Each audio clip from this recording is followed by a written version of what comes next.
Still Like an Artist, 10 hal yang tidak ada yang memberitahumu tentang menjadi kreatif. Ditulis oleh Austin Kleon. 1. Mencuri seperti seniman. Petanya, pantaskah dicuri? Ya, tidak. Lanjutkan. Cara berpikir ala seniman. Setiap seniman pernah ditanya begini, dari mana kamu dapat ide? Seniman jujur menjawab, aku mencurinya. Bagaimana cara berpikir seorang seniman? Pertama, kamu cari tahu apa yang layak dicuri, lalu melanjutkannya. Hanya itu. Ketika kamu berpikir seperti itu, kamu tak lagi cemas apa yang bagus dan apa yang jelek. Hanya ada yang layak dicuri dan tidak. Semua bisa diraih. Kalau tidak ada yang layak dicuri hari ini, mungkin kamu akan menemukannya besok, sebulan lagi, atau setahun lagi. Seni yang pernah kupelajari hanyalah yang bisa kucuri, kata David Bowie. Tak ada yang benar-benar asli. 9 dari 10 orang yang menyebut sesuatu orisinal biasanya tidak tahu rujukan atau sumber aslinya. Begitu kata penulis Jonathan Lethem. Seniman yang baik menyadari bahwa tak ada yang muncul tiba-tiba. Semua kreasi berasal dari sesuatu yang pernah ada. Tak ada yang 100% asli. Tertulis dalam kitab suci, tak ada yang baru di bawah matahari. Ecclesiastes 1:9. Bagi sebagian orang, pemikiran ini membuat stres. Namun, bagiku justru menumbuhkan harapan. Seperti ucapan penulis Prancis André Gide. Semua yang perlu disampaikan sudah dikatakan. Tapi karena tak ada yang mendengarkan, semua harus dikatakan lagi. Bila kita terbebas dari rasa ingin menjadi 100% asli, kita tak akan lagi berusaha menciptakan sesuatu dari nol dan mulai mencari inspirasi sebanyak-banyaknya. Apakah orisinalitas itu? Plagiarisme tidak terdeteksi, kata William Ralph ini. Silsilah ide. Semua ide baru hanyalah campuran atau leburan dengan satu ide lain atau lebih. Ini trik yang diajarkan di sekolah seni. Gambar 2 garis paralel di sehelai kertas. Ada berapa garis? Garis pertama, garis kedua, tetapi ada garis ruang kosong di antaranya. Sudah kau lihat? 1 tambah 1 sama dengan 3. Genetika adalah contoh yang mudah. Kamu punya ibu dan ayah. Ada beberapa ciri fisikmu yang mirip mereka, tetapi karaktermu sendiri lebih banyak. Kamu adalah paduan orang tuamu dan semua leluhurmu. Seperti silsilah keluarga, kamu juga punya silsilah ide. Kamu tak bisa memilih keluarga, tetapi bisa menentukan guru, teman, dan musik yang kamu dengarkan. Juga buku bacaan dan film yang kamu tonton. Sebenarnya, kamu adalah leburan pilihan yang kamu terima dalam hidup. Kamu adalah panduan pengaruh. Penulis Jerman Goethe berkata, kita dibentuk dan dipoles oleh hal yang kita cintai. Kita anak-anak tanpa ayah.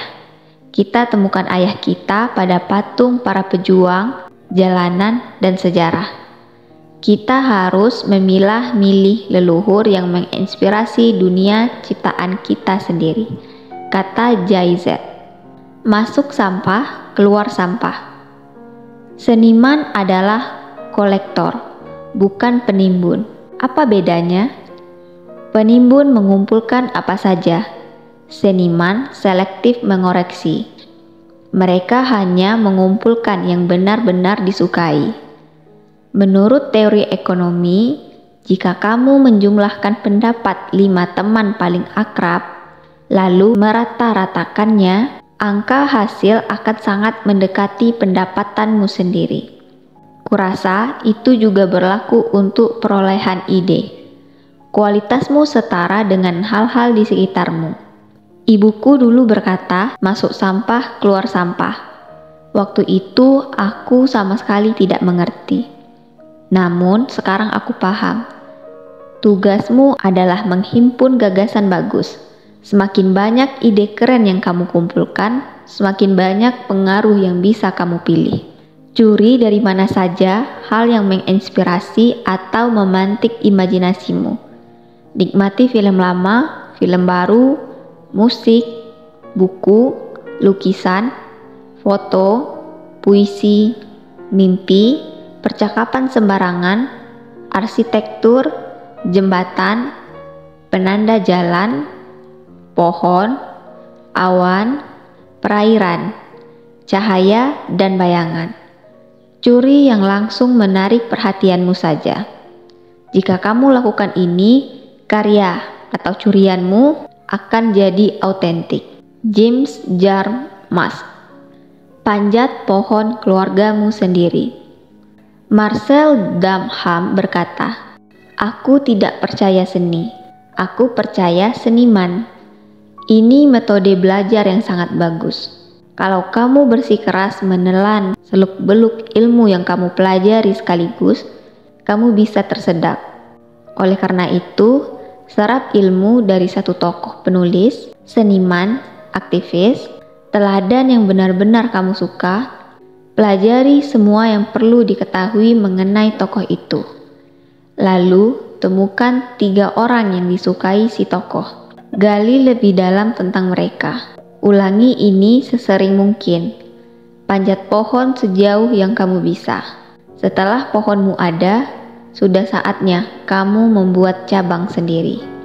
Memandang diri sebagai bagian satu jaringan kreatif akan membuatmu tak terlalu kesepian ketika memulai menciptakan karya sendiri. Kugantung foto-foto panutanku di studio. Mereka seperti hantu yang ramah. Aku merasa disemangati oleh mereka tiap kali aku ingin menyerah. Asyiknya punya panutan yang sudah tiada atau jauh adalah mereka tidak bisa menolakmu menjadi murid. Kamu bisa belajar apapun yang kamu mau dari mereka. Sesungguhnya, mereka meninggalkan pelajaran dalam karya mereka. Mari belajar. Sekolah itu satu hal, pendidikan lain lagi. Keduanya tidak selalu beriringan. Bersekolah atau tidak, belajar selalu menjadi tugasmu. Rasa ingin tahu adalah kunci utamanya. Perhatikan berbagai hal. Buru semua referensi dan telusuri lebih dalam dibandingkan siapapun. Begitulah cara belajar yang baik. Browsing segala hal yang ingin kamu tahu di Google. Aku sungguh-sungguh. Google impianmu, Google masalahmu. Jangan bertanya sebelum mencari di Google. Kamu akan menemukan jawabannya atau akan terpantik pertanyaan baru yang lebih menantangmu. Teruslah membaca, pergi ke perpustakaan. Ada keajaiban saat kamu berada di tengah banyak buku. Tenggelamlah dalam tumpukannya. Baca biografi. Jangan hanya tahu soal buku yang sedang kamu baca, tetapi juga referensi yang diacu buku tersebut. Kumpulkan buku walaupun tidak langsung kamu baca. Buku-buku yang belum dibaca adalah asetmu. Belajar itu mudah, asal kamu punya keinginan. Ke sekolah atau tidak, aku akan selalu belajar. RZA. Simpan hasil curianmu. Bawalah buku catatan dan pulpen kemanapun kamu pergi. Biasakan mengeluarkannya, lalu catat hasil pemikiran dan pengamatanmu. Salin kalimat favoritmu dari buku. Rekam pembicaraan yang tak sengaja kamu dengar. Menggambar bebaslah waktu kamu menelpon. Kalau perlu, akali sebisa mungkin agar kamu selalu membawa kertas. Isi saku jas seniman David Hockney cukup untuk 1 buku sketsa. Musisi Arthur Russell suka memakai kemeja dengan 2 saku depan supaya bisa mengantongi lembaran komposisi. Buat arsip temuan. Persis kedengarannya, itu adalah arsip untuk menyimpan hal-hal yang kamu temukan. Bentuknya terserah kamu saja, bisa digital atau manual.